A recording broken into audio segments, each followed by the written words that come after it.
Hi there, my name is Mr. Pete. I am currently reading Louis Sachar's Holes, and this is chapter 38. We are in desperation mode. We have Zero, who might be down for the count. We have Stanley, who is trying to save him. We're going to Big Thumb, hoping upon all hope that there's water. Stanley has found weeds. He's found bugs, which usually means that there's water close by. Can he find it in time? And even if he does, will the bacteria in Zero's stomach go away just from water? No. So hopefully he can find something else, or hopefully someone saves them. Chapter 38, let's not waste any time. Stanley took hold of Zero's forearms and pulled him upright. Then he stooped down and let Zero fall over his right shoulder. He stood up, lifting Zero's worn-out body off the ground. So he's lifting Zero up. He left the shovel and sack of jars behind as he continued up the mountain. Zero's legs dangled in front of him.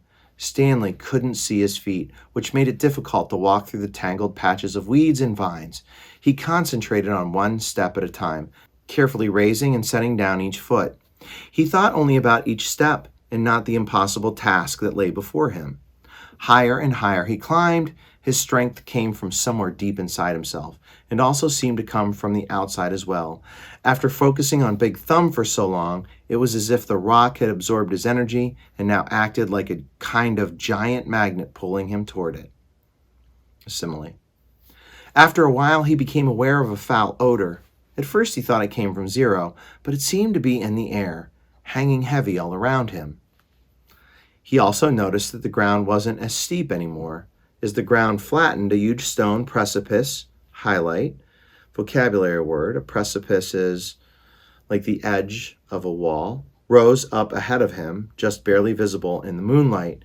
It seemed to grow bigger with each step he took. It no longer resembled the thumb. And he knew he'd never be able to climb it. Around him, the smell became stronger. It was the bitter smell of despair. Even if he could somehow climb Big Thumb, he knew he wouldn't find water. How could there be water at the top of a giant rock? The weeds and bugs survived only by an occasional rainstorm, like the one he had seen from camp. Still, he continued toward it. If nothing else, he wanted to at least reach the thumb. He never made it. Should stop there.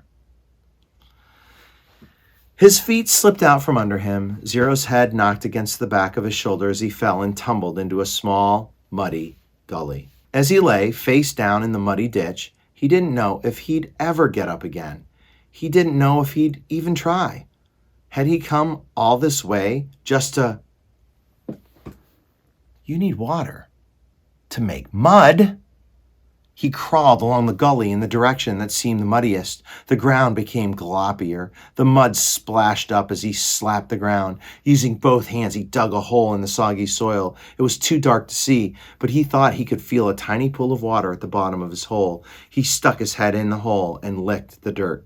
He dug deeper, and as he did so, more water seemed to fill the hole. He couldn't see it, but he could feel it. First with his fingers, then with his tongue. He dug until he had a hole that was about as deep as his arm was long.